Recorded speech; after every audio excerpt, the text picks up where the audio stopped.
Hi friends, welcome back to my channel. तो आज की वीडियो में, आज की व्लॉग में मैं आपको बताऊंगी कि जब आप वैष्णो देवी जाएं तो कब जाएं, कहां से जाएं और कैसे कैसे जाएं। तो ये वीडियो, अगर आप वैष्णो देवी जाने वाले हैं तो ये वीडियो आपके लिए बहुत ही यूज़फुल होने वाला है।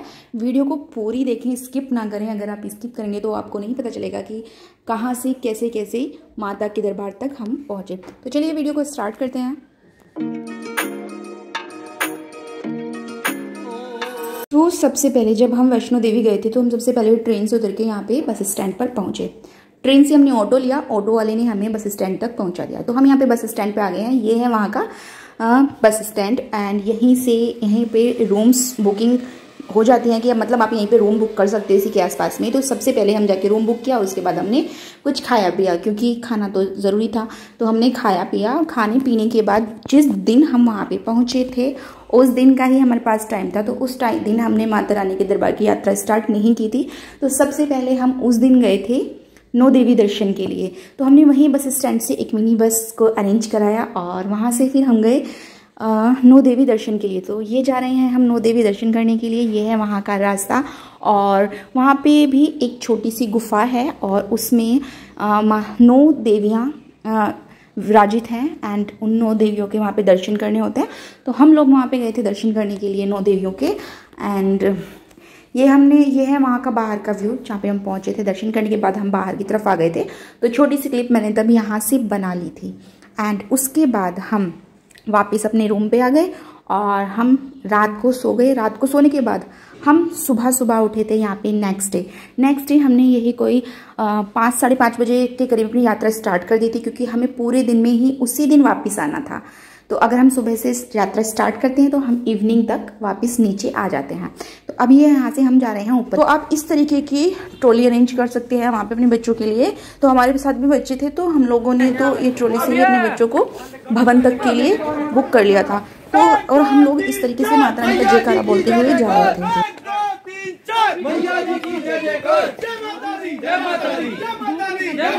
तो यहाँ पे इस तरीके का माता रानी का जयकारा बोलते हुए सब आगे बढ़े जा रहे थे और सभी मतलब चलते चलते हमें मतलब पूरा मतलब आधा दिन तो हो ही गया था। 1 बजे करीब हम पहुँच गए थे। इस तरीके से हम लोग चढ़ाई चढ़ते अपनी जा रहे थे। बच्चे हम लोगों ने अपने उसमें बैठा ही दिए थे, तो बच्चे तो हमारे उसी तरीके से जा रहे थे। जब हम बच्चों को वॉकर में बैठाते हैं तो उनके साथ में हमारा भी कोई ना कोई बंदा ज़रूर रहता है। ऐसे नहीं रहते, क्योंकि वो उधर से अपना आई कार्ड हमारे हाथ में देते हैं और हमारा कोई ना कोई बंदा उनके साथ में चलता है। तो इस तरीके से बच्चे भी भवन तक जाते हैं और बच्चों के लिए मतलब अच्छी सुविधा है। और अब यहाँ पे आ गए हैं हम अर्धकुंवारी। तो ये है अर्धकुंवारी का व्यू।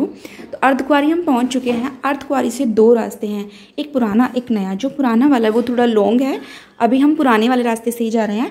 और जो नया रास्ता है उस पर क्या था, पत्थर गिर रहे थे तो उस पर अभी रास्ता बंद किया हुआ था, तो उस तरफ से नहीं गए। लेकिन वो रास्ता जो है नए वाला वो 5.5 या 6.5 किलोमीटर के डिफरेंस में है और ये वाला है आई थिंक 7 साढ़े 7 के डिफरेंस में। तो ये थोड़ा लॉन्ग रास्ता पड़ता है, बट अभी नया वाला बंद था तो इसलिए हमें भी पुराने वाले से ही गए थे। तो ये यहाँ पे अर्धकुंवारी पे आके यहाँ पे होटल्स बने हुए हैं, रेस्टोरेंट्स हैं। तो यहाँ पे हमने खाना वगैरह खाया। थोड़ा खाना पीना आप यहाँ पे कर सकते हो, थोड़ा रेस्ट कर सकते हो रुक के। और दूसरा, अगर आप मतलब यहाँ पे रुकना चाहते हो रात को तो यहाँ पे आपको ब्लैंकेट भी अरेंज हो जाते हैं। आप यहाँ से ब्लैंकेट ले सकते हो पैसे देके, बाद में आपको ब्लैंकेट्स रिटर्न करने होंगे उनके वहाँ पे।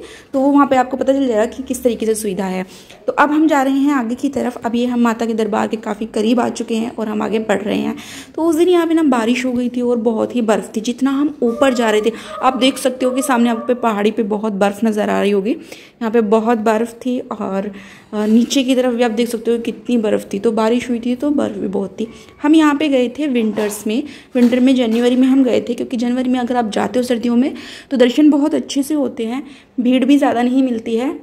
और जब हम चलते हैं ना तो चलते चलते सर्दी में भी गर्मी लगने लगती है, तो ज़्यादा पानी पी के भी ऐसा नहीं होता कि थकान हो जाती है, तो हम इजीली सर्दी में चले जाते हैं। तो हम जब भी जाते हैं सर्दियों में ही जाते हैं। तो आप भी विंटर्स में और जनवरी के मंथ में जाएं तो आपके लिए बहुत अच्छा होगा, क्योंकि भीड़ भी नहीं मिलेगी।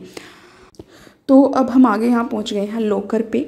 लोकर पे क्या होता है, लोकर पे आने के बाद यहाँ पे आपको हर एक चीज़ अपना सामान, अपनी शूज़, सॉक्स वगैरह जो भी आपके पास होता है सामान, वो सब आपको यहाँ पे रखना होता है। यहाँ पे आपको लॉकर्स मिलेंगे और लॉकर्स का आपको नंबर भी दिया जाएगा।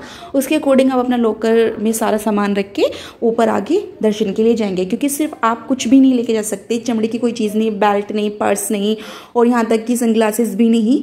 तो आप इसी तरीके से ऊपर जाएंगे। तो यहाँ पे हम ऐसे जाके माता रानी के दर्शन किए और दर्शन करने के बाद फिर हम जाने लगे थे भैरव बाबा के दर्शन के लिए। कहते कि अगर आप माता रानी के दर्शन करने के बाद भैरव घाटी नहीं जाते हो तो आपके दर्शन पूरे नहीं माने जाते हैं। ये हम रास्ते से गए थे, लेकिन वहाँ पे भैरव बाबा की घाटी पे जाने का दूसरा रास्ता होता है कि आप रोपवे से जा सकते हो। आप जल्दी पहुँच जाओगे और आसानी से पहुँच जाओगे। लेकिन हमने यात्रा जो की थी वो हमने पैदल जाके भैरव घाटी तक हम लोग गए थे। तो यहाँ पे हम आ रहे हैं दर्शन करके नीचे की तरफ। तो यहाँ पर रुकने के बाद यहाँ पे क्या होता है, यहाँ पे माता रानी का प्रसाद, तो यहाँ पे माता रानी का प्रसाद मिलता है और यहाँ पे हम प्रसाद खाते हैं। प्रसाद में जो होता है वो तो आप जानते हो, माता रानी के में चना और हलवा होता है।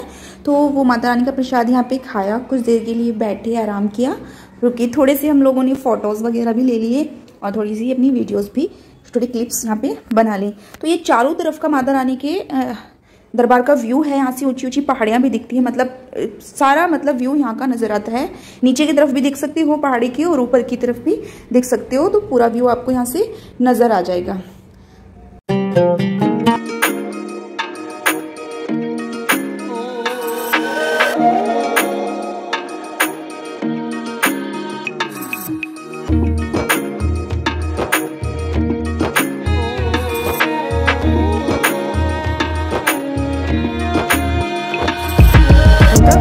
हम चढ़ाई करते हुए नीचे आए। तो ये है हमारे नेक्स्ट डे का। तो हम नेक्स्ट डे गए थे श्रीधर मंदिर, श्रीधर पंडित जी के मंदिर गए थे, जहाँ पे आप कंजक बैठाते हो। तो माता रानी के दर्शन के बाद कंजक हमेशा बैठानी चाहिए, ज़रूर बैठानी चाहिए। तो हम फिर यहाँ पे गए थे। ये बाहर का व्यू है श्रीधर पंडित श्रीधर जी के मंदिर के आसपास। तो ये अंदर से उनका मंदिर है। ये श्रीधर महाराज हैं एंड ये उनकी पत्नी है और यहाँ माता रानी की एक मूर्ति बनी हुई है। यहीं पर कंजक बैठाई जाती हैं और कंजक बैठाने के बाद फिर हम वापस से वहीं पे ऑटो अवेलेबल होते हैं।